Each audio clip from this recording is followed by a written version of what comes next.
Hello everybody and welcome back to Let's Play Icarus Uprising. In the last episode we did Chapter 21, the Chaos Vortex. In this episode we're doing Chapter 22, Scorched Feathers. Before we get into this mission, let me tell you right now that whatever you choose as your weapon, make sure you're good with it in air battles, because we're actually not even going to have a land section except for the boss.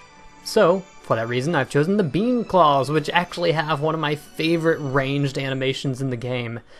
You'll see, it's pretty amazing. And of course it has health +1. Any of the like ground things don't even matter, which would be pretty much all of these except for health +1. I guess melee combos technically still in the air. And for your powers, I'm still using the same thing I did last time, but make sure you have a lot of damaging things, because you're only going to use them on the boss because you're flying the entire rest of the time. So, without further ado, let's get started on this chapter. And, by the way, my favorite chapter in the game. Let's do it. And I guess I'll just stay on 6.2 since it's Try Me. And since it's an even stage, it still doesn't even have a Zodiac chamber, so don't worry about that. I'm out of here. Pit is still unconscious. With his wings burned up, he can't last much longer. But I thought of a way to save him. Of course you did. We both owe him. You know that. Think of the sacrifices he made to save the both of us. Right. Then what's the next step? Go to the City of Souls. It's just a little ways ahead. It's the place where souls make their final passage into death, or back into life. Oh, I get it. You want to turn back the clock and cheat death. Raising the dead, near dead alive. It's pretty dirty business. I know the stakes, but we don't have a choice. Hey, aren't you two just at war with each other? Mind your own business. I'm not so petty that I can't extend an olive branch at a time like this. Thank you, Verity. And thank you for helping Pit when I couldn't. Just so you know, this is not a hug it out moment. So, in this chapter, we're going to be playing as Dark Pit. And, as you can probably tell, we're flying the entire mission, as they're about to say right now. Since your flight's unlimited, you don't have to fight on land. Strange to say it, but I'm disappointed. Well, I'm not disappointed. I actually use this mission for grinding hearts, mainly because it's very low effort. All you have to do is fly and shoot. You don't have to navigate anything or anything like that. It's super easy. And it's like not even high tense fighting. It's just a really chill flying stage through the entire thing. Given it still can be hard, but it's my favorite chapter to go back through over and over again. And welcome to the underworld. It's unlike any earthly city. The spirits of the dead gather here. So basically, this is the underworld. You got it. Oh. It's you. Our hero's looking a little goth today. I hope the stresses of life haven't gotten you down. That would be ever so tragic. No one's listening. It's hilarious how you have no sense of humor. But that sourpuss attitude's gonna give you an ulcer someday, you know. Anyway, Pitu, your understanding is correct. The underworld is where souls go. As you know, Reapers are responsible for carrying souls. But we've got an excess of souls these days. The Reapers can't handle them all. So the extra souls come here? Yes, though some just fade away, and others are, well, eaten. Even in the afterlife, it's survival of the fittest. That makes some sense. The weak are consumed, just as nature intended. Yeah, that's kind of weird when you think about it. I know there's a section coming up that's going to have a souffle that you're going to want to focus on one part of the map. Oh yeah, focus on that shield right there, because the souffle is right there, and you're going to want to kill the shield if you want to get the souffle. And there's another reason why I like to use this stage for grinding hearts, because it's an easy souffle just right there. Simple as that. Also, yeah, the huge beam we're shooting is like one of my favorite projectile designs in the game, and it hits so quickly, like every second, and I think it does like a good 15 damage with each hit when you're in the air. So it's like doing that, like, I don't know, it's really quick. I'd say maybe like 30 hits not a second. What would it be? maybe like 10 hits a second. It hits super quickly. And of course we have a loading screen for just going to a new section because it's all flying, which makes sense. It's a longer flying stage than usual. And it's a good thing we don't have to walk on this one because the end goal is actually a floating island in the sky. So that would be pretty hard to get to on land. Some souls get eaten. Well, here's the hideous devourer of souls himself. You weren't kidding about the hideous part. I find it quite adorable, actually. And souls can be very delicious. Luckily, they don't possess personalities or anything like that. What, they don't? Of course not. Souls have no more personality than blood or bone. They're just another resource to harvest from living beings. Your disregard for life is just astounding. Could you be any more callous? Well, I could try. You know, souls are a bit like taffy. Sweet enough to eat, but pliable enough to mold into any shape I can imagine. I don't even... That's just so... Nah. I'd love to get my hands on a chewy soul. So dark, so chewy, so malleable. A powerful spirit like that shouldn't be wasted on old Chomper's lunch. Wow, that's probably the darkest thing we've heard Hades say in the entire game. Just just playing with people's souls like that.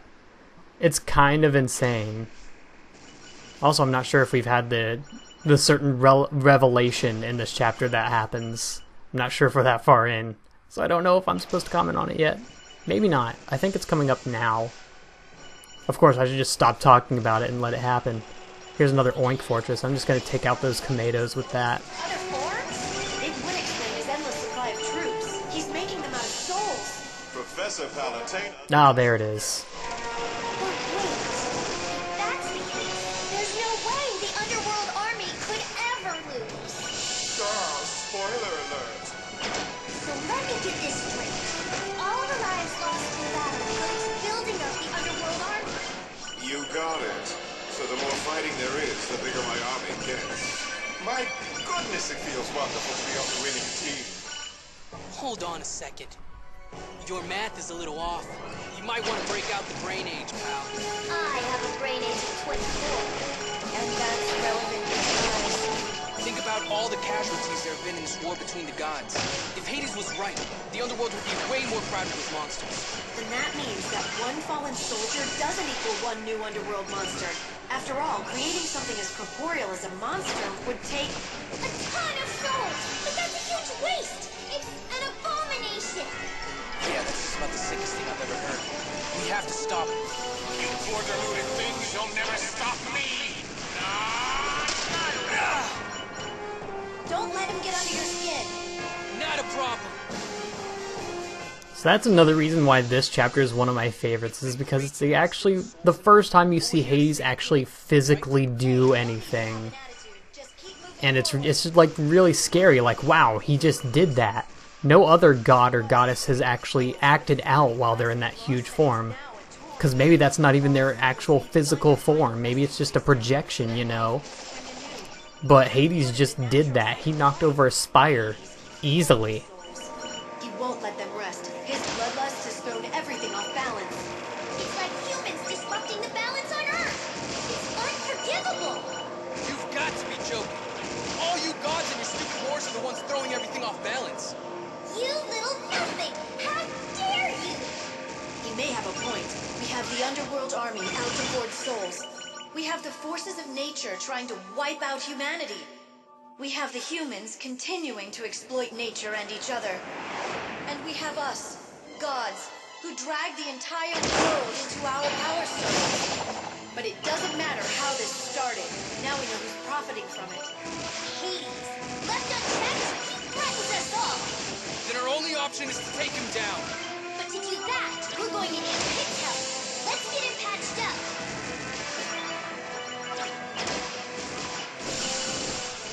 Alright, not much further to go from here. We're closing up on the end. Like I said in the last chapter, just kind of dodge as much as you can because that actually builds your gauge here. See, if I keep dodging here, it goes up a little bit quicker. This is the rewind spring. That's where you need to go. I'll bring Pit in right next to you. As the name implies the rewind spring can return things to their original states. But if you stop for too long, it'll rewind things too far, and that can get weird. And in we go. That ends the flying section of this stage. Notice how we have actually a pretty high score despite the fact that we're only on intensity 6.2. This will actually be a very high scoring level if you're going for that. What is going on? Well, that worked out nicely. Pandora. Wow, I sure wasn't expecting that. You can thank Dark Pit for bringing me to the rewind spring. He was a rebellious servant, though it seems he still served my purposes in the end. But that little parasite did steal my powers. Irritating. Wow, as ended that pest. quickly. Time to exterminate you.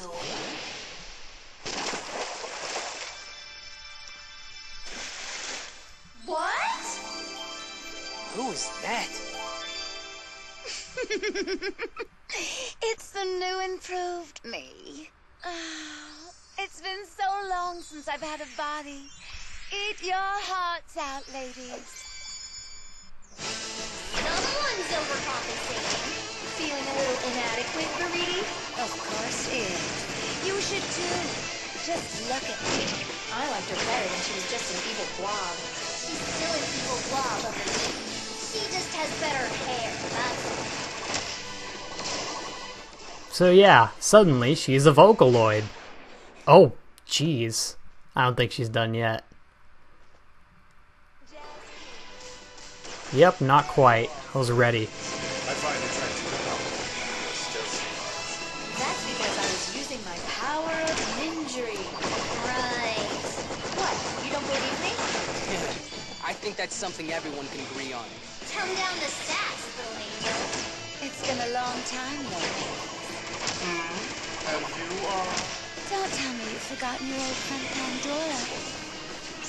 I don't remember you being so animated. That's not the half of it. If the rewind spring did this to Pandora, I shudder to think of its effect on Pity. No one wants to see him in that outfit. I better destroy the spring. You can't do that. Come on, Pitu. What? I don't even know what hit her. I wasn't shooting. Okay. Whatever works. Look at that! 323. If you did this on like 8.2, I'm sure that would be like 500,000.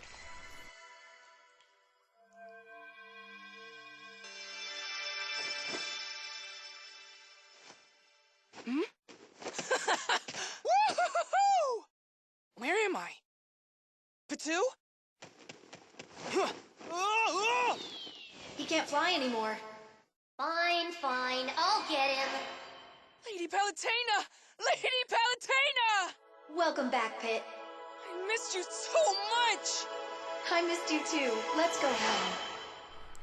That's sweet. But you know what? Now I'm wondering, why didn't someone just pick up Dark Pit when he was falling in the Chaos Void or whatever? Because obviously it worked there because Verity got us after we grabbed Dark Pit. Can they only grab one character? Oh, it was this chapter doing it without dying, and we got the Verity claws for it. Okay, well at least it wasn't the last one. And we have a couple of more things open to us. I can finally, I can do that, so now I can finally see what this last one on this board is. And I'm actually recording all of these quite a bit in advance, so I can actually unlock the last board, which you get by beating the game. And I can start getting to work on that before I finish uploading this series.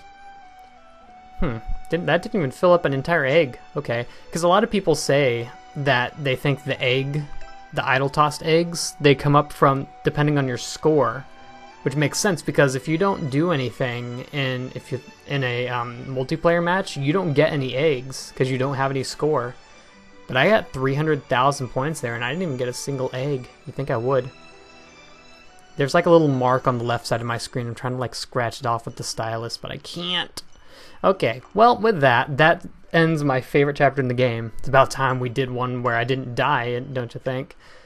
And in the next episode, we'll get back to taking down Hades in Chapter 23, Lord of the Underworld. See you all then, and goodbye.